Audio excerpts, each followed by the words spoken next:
바울은 자신보다 나이와 영향력 면에서 훨씬 위에 있는 베드로를 호되게 질책했습니다.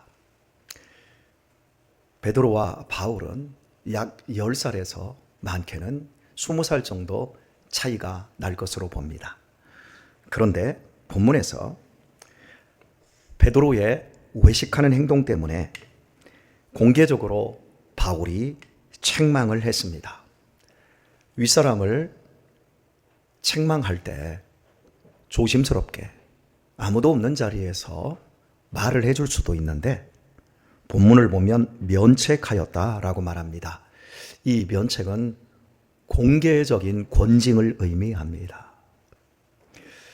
내용을 가만히 살펴보면 밥 먹다가 이방인들과 밥 먹다가 자리를 살짝 피한 것밖에 되지 않는데 그걸 가지고 너무나 무서울 정도로 윗사람을 공격한 것이 됩니다.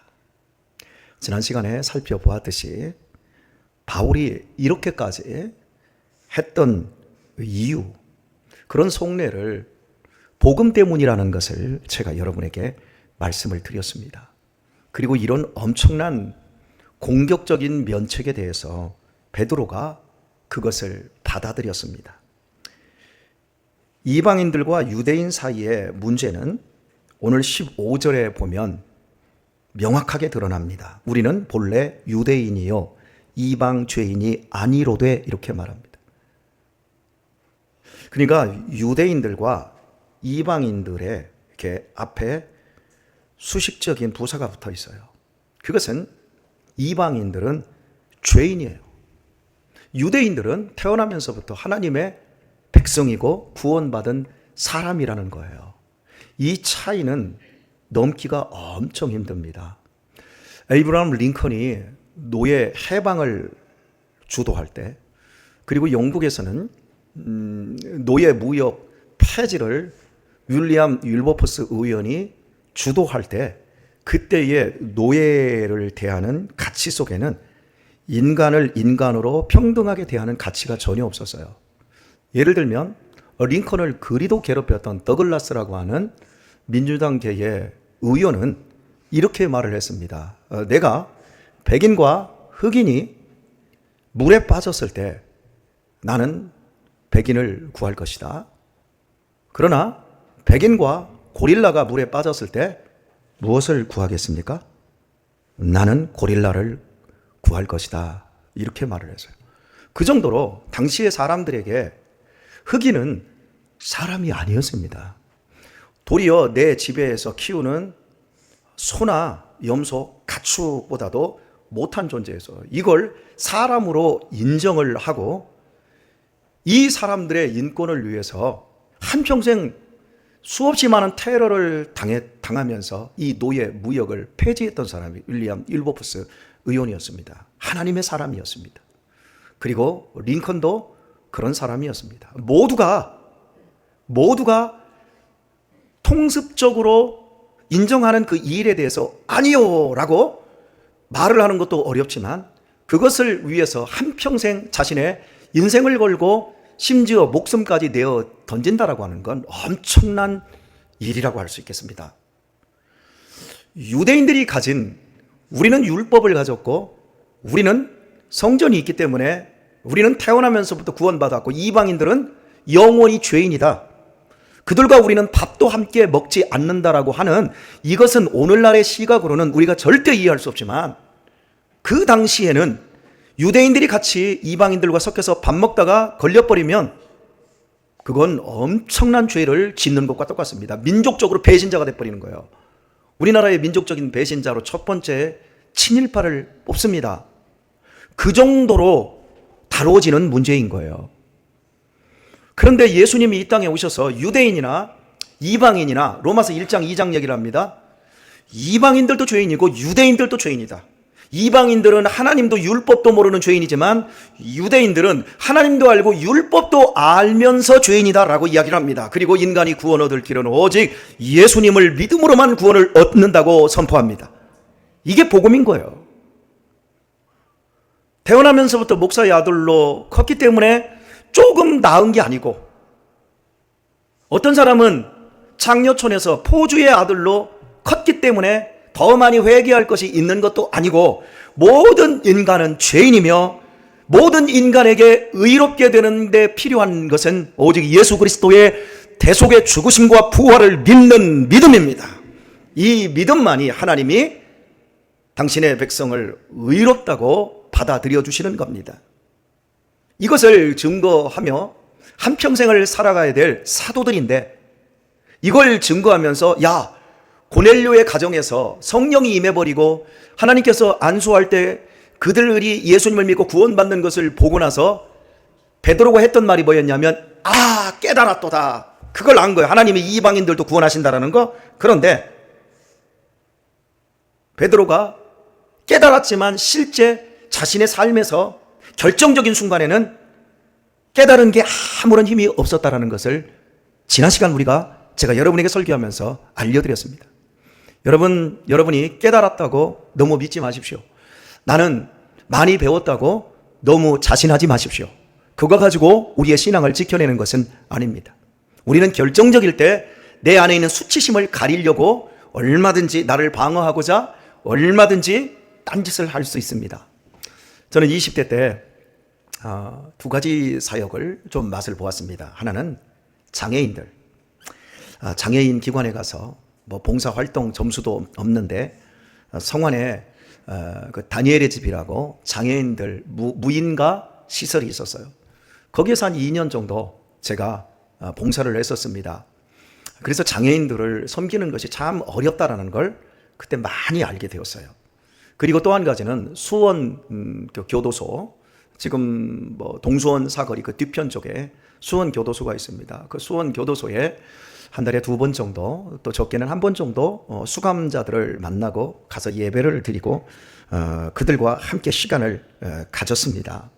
그런데 제가 그들에게 복음을 전하고 그들의 삶을 갱생시켜 주기 위해서 이제 우리 선교팀이 들어가는데, 이제 같이 이렇게 들어갔던 사람 가운데 그날 공교롭게도 옷을, 이 수감자들의 옷이 우리 수혁이가 입은 옷이에요. 저런 파란 색깔을 입었는데 그때 제가 입었던 그 옷 역시도 파란색을 입은 거예요. 그래가지고 저는 항상 머리를 짧게 하고 다녔습니다. 스포츠 머리를 젊은 날 하고 다녔습니다. 근데 이렇게 같이 있는데 저렇게 같이 들어갔던 새로운 이게 그 스텝이 하다가 저를 자꾸 수감자처럼 얘기를 하는 거예요. 이게 그러니까 어떻게 이렇게 잘생기고 어떻게 이렇게 온유하게 생긴 사람을 그렇게 보나. 갑자기 제가 느낌이 쏴 하면서 제가 그랬어요. 저도 봉사자입니다. 여러분, 저 사람이 나를 수감자로 보든지 저 사람이 나를 봉사자로 보든지 그게 무슨 상관이에요? 내가 하나님의 전령이 되어서 그 사람들을 위로하고 그 사람들에게 새로운 길을 제시하려 거기 들어가서 겨우 1시간 반 봉사하고 나오는데, 그 시간에 내 속에서 저 사람이 나를 갇혀있는 수감자로 보는 것이 그렇게 기분이 나쁜 거야. 그래서 내 자신이 순간적으로 나는 자유인인데요? 여러분, 인간이 그렇습니다. 지금 우리가 다 좋은 얼굴로 선량한 표정으로 이러고 있지만, 제가 여러분의 기분 조금만 나쁘게 하고 여러분 조금만 무시하면 확 긁어버릴 겁니다. 제 얼굴. 그냥 그날로 쪽내버립니다. 그게 인간입니다. 베드로 역시 하나님의 거룩한 사도였지만, 자기가 분명히 깨달았지만 막상 자기에게 조금이라도 유해가 될 것 같으니까 슬그머니 피해버리는 치졸함을 보인 거예요. 그런데 바울은 그때 그걸 형제의 넉넉함과 너그러움으로, 허물이 있으면 가려주고 덮어주고 그냥 넘어가야 할 일인데, 그걸 공개적으로 대놓고 초대교회의 최고의 수장인 베드로를 면책을 주어버렸어요. 공개적으로. 이것은 공격의 목적을 두지 않았고 바른 진리를 세우고자 함이었습니다. 내가 너보다 의롭다라고 하는 것을 바울이 드러내려고 한 것도 아니고, 이 사람을 찍어 누름으로 말미암아 반사적으로 내가 더 큰 이익을 보려 한 것도 아니었습니다. 여러분, 제가 만약에 여기에서 지금 이 모습으로 설교를 하지만 제가 성찬식을 한다고 해봅시다. 성찬식을 할 때는 가운을 입지 않습니까? 그죠? 제가 이제 가운을 입고 해서 성찬식을 합니다. 이 공간에서 격이 맞잖아요. 그죠? 그런데 제가 우리 성도님들하고 가끔씩 당구를 칩니다. 가운을 입고 여기다가 스토를 하고 제가 당구장에 갔습니다. 그리고 당구장에 가서 딱 하얀 장갑을 끼고 저기서 당구를 칩니다. 그러면 무슨 생각이 들까요? 그러니까 공적인 것과 사적인 것에 대한 구분이 있어야 돼요. 베드로가 바울에게 면책을 받을 수밖에 없었던 것은 베드로는 공인이었습니다. 베드로가 그렇게 하면 베드로에게 영향을 받는 사람들은 똑같이 그럴 것입니다. 바나바가 그걸 따라했어요. 그지요?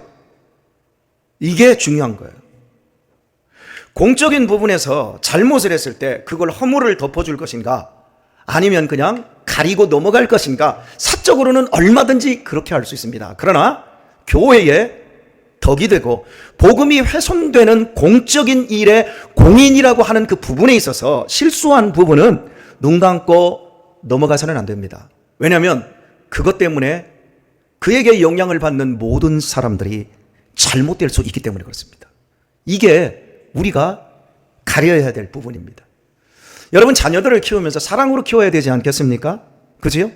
그 자녀에게 자율성을 주고 자녀가 부모를 무한 신뢰할 수 있도록 만들어내는 것, 0세에서 1세, 아마 3세 과정에서 그런 과정들이 필요합니다. 그런데 우리 애기 엄마 되실 분들, 우리 학생들, 청년들 똑바로 들으세요. 그때 우리 자녀에게 자율성을 준다고 해서 자율성만을 주면 안 됩니다. 그때 자녀에게 무한 신뢰성을 준다고 해서 무한이라고 하는 신뢰성을 주면 안 됩니다. 적당한 좌절도 필요합니다. 적당한 불신도 필요합니다. 그걸 해내는 것이 지혜인 겁니다. 만약에 무한 신뢰와 무한한 자율성을 주어버리면 유치원에 들어가서 막혀버리고 초등학교 들어가서 막혀버리면 그때부터 헤어날 길이 없습니다. 그때부터 자신의 내면에 힘이 없는 겁니다. 그래서 인간이 사람을 키우는 게 어렵고 공적인 것과 사적인 부분을 잘 알아서 행동하는 것이, 이게 인간의 힘으로 되는 것이 아니라 하나님이 지혜 주셔야 하는 겁니다. 여러분, 바울은 이런 차원에서 베드로를 호되게 꾸짖었습니다. 모두 복음 때문인 겁니다. 모두 교회 때문에 그런 겁니다. 그리고 베드로는 어린 바울이 자신을 이렇게까지 치욕스럽게 했음에도 불구하고 그것을 달게 봤습니다. 그 장면을 제가 베드로후서 1장에서 여러분에게 알려드렸습니다. 너희가 더욱 힘써 너희의 믿음의 덕의 지식을, 지식의 절제를, 절제의 경건을, 경건의 인내를, 인내의 형제 우애를, 형제 우애의 사랑을 공급하라. 여기까지 가는 거예요. 베드로는 복음을 전하는 공인으로서 한참 후배인 바울이 자기를 공격할 때 그 공격을 기쁘게 받아내요. 왜? 내 믿음은 덕을 세우는 대로 가야 된다. 그리고 이게 끝이 아니에요. 이 덕 있는 믿음은 반드시 지식을 갖춰야 된다. 그리고 이 지식은 나 많이 알아, 여기서 끝장나는 것이 아니라 절제를 향해 가야 된다. 절제에서 경건을 향해서 가야 된다. 경건에서 거기에서 형제 우애를 향해서 가야 되고, 결국에는 사랑을 공급시키는 대로 가야 되는 겁니다. 우리가 이 세상을 살아갈 때, 특별히 믿음의 삶을 살아갈 때 형제 자매 안에, 이 교회 공동체 안에서 우리가 놓치지 않아야 될 것은, 내가 좋은 일을 만났던 나쁜 일을 만났던, 내가 억울한 일을 당했던, 내가 멸시를 당했던, 내가 사람들에게 정말 무시를 당했던 간에 정말 중요한 건 그런 나쁜 상황에서도 사랑을 공급하는 데까지 가야 합니다. 거기로 가야 되는 거예요. 혼자 토라지고 삐지고 쪽내고 막 얼굴 긁는 대로 가는 게 아니라 사랑을 공급하는 대로 가야 합니다. 좋은 일 만났습니다. 행복한 일 만났습니다. 그 역시 사랑을 공급하는 대로 가야지. 좋은 일 만났어. 그리고 행복한 대로 만났어. 명품 사고, 자동차 사고, 자기의 권위와 자기의 허한 내면의 세계를 그런 것들로 보충하는 대로 가면 절대 안 됩니다. 항상 사랑을 공급하는 대로 가야 하는 겁니다. 베드로가 그래서 참을 수 있었고, 바울은 그래서 마음껏 대선배를 향하여 면책을 날릴 수 있었습니다. 우리 교회가 이런 교회였으면 좋겠습니다. 제가 여러분을 마음껏 긁어도 여러분이 씩 웃으며 사랑을 공급하는 대로 가실 수 있기를 바랍니다.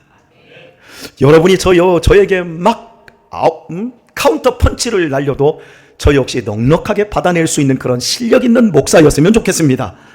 그런데 이게 쉽지 않다라는 거지요. 신앙이 이론에 불과한 경우가 많다라는 거지요. 내가 적당히 당신 이렇게 인정해주고 당신 지지해드릴 테니 당신도 적당하게 나한테 지지해주고 격려 부탁드립니다. 서비스 부탁드립니다. 그러면서 서로 짜고 치는 고스톱을 치더란 말이지요. 가끔씩 툭툭하고 제가 여러분들에게 던지는 어떤 매서운 말들이 있습니다. 그런 것들 잘 참아내 주시기를 바랍니다.